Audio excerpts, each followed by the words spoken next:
आदरणीय उपमुख्यमंत्री एकनाथजी शिंदे साहेब यांच्यावर हा शिंतोडे उडवणारा हा कामरा का ठामरा याला कोणीतरी त्या संजय राऊत साहेब यांनी पुढे केलं आहे आणि काहीतरी दुसरीकडे लक्ष जे आता विधानसभेत चाललेलं होतं, जो गोंधळ चाललेला होता, हे विचलित लक्ष करण्यासाठी त्यांनी ह्या कामराला आणलेलं आहे।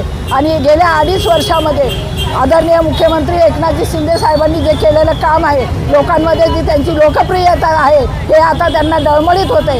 अनेक ह्या महिला भाऊ म्हणून त्यांनी निवडून दिलं आणि विधानसभेत एवढं मताधिक्य दिलं, हे फक्त ह्या लाडक्या बहिणींमुळे बोलं। इतर जी कामं केली, विकासाची कामं केली, ज्या योजना आहेत त्याची कामं केली आणि म्हणून यांना हे सगळं पोटात ढवळतं आहे। म्हणून या कामरासारख्या ह्या बडव्याला पुढे आणून काहीतरी करायचं म्हणून हे करतायत। परंतु आम्ही सगळ्या महिला आघाडी निषेध करतो। या कामराला तर आम्ही आलं तर तुडवल्याशिवाय राहणार नाही, त्याला महाराष्ट्रात प्रवेश करू सुद्धा देणार नाही। आता भगोड्यासारखा पळून गेलेला आहे, त्याला कुठे त्याच्या गावाला त्याने जायचं, परत जर इकडे आलं तर आमची महिला आघाडी त्याला तुडवल्याशिवाय राहणार नाही।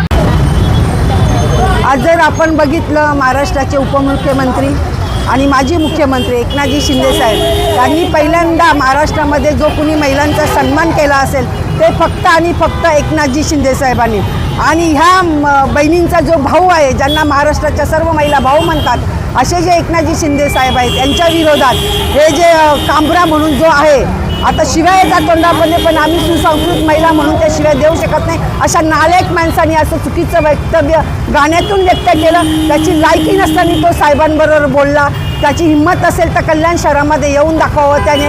आणि महाराष्ट्रातही आमची शिवसेनेची महिला आघाडी आणि माननीय मुख्यमंत्री साहेबांच्या ज्या लाडक्या बहिणी आहेत त्याला पूर्ण महाराष्ट्रात फिरू देणार नाही। त्याची हिंमत असेल तर त्यांनी महाराष्ट्रात फिरून जाईल, त्याची जागा आम्ही दाखवून देऊ त्याला। कारण साहेबांच्या ज्या भावाच्या बहिणींच्या भावाच्या विरोधात जो कोणी बोलेल त्याला महिला आघाडी अशीच जागा दाखवून देईल, त्यांना रस्त्याने फिरून पण देणार नाही शिवसेनेची महिला आघाडी आणि महाराष्ट्राच्या सगळ्या लाडक्या बहिणी एकनाथजी शिंदे साहेबांच्या। माननीय मुख्यमंत्री एकनाथजी शिंदे साहेब यांच्यासारख्या सूर्यासारख्या तळपणाऱ्या सूर्यावरती जर तो कुणाल कामरा आणि संजय राऊत थुकण्याचा प्रयत्न करत असेल तर संजय राऊतांना एकच इशारा आहे कल्याणपूर्व महिला आघाडीचा की अरे मूर्खा, तुझ्याकडे कोणीच शिवसैनिक राहिले नाही, तू बांडगुळांना तयार करून आणि आमच्या एक मुख्यमंत्री एकनाथजी शिंदे साहेबांवर थुकण्याचा प्रयत्न करत असेल तर ते तुझ्याच तोंडावर पडणार आहे। आणि कल्याण पूर्वेमधून आम्ही इशारा देतो की तुलाच काय, त्या कुणाल कामराला काय, पण संजय राऊतांना सुद्धा कल्याण पूर्वेमध्ये त्यांनी जर सभा दाखवणार किंवा मिटिंग जरी आयोजित केली तर त्याचा काळे झेंडे लावून निषेध करू आणि येऊच देणार नाही।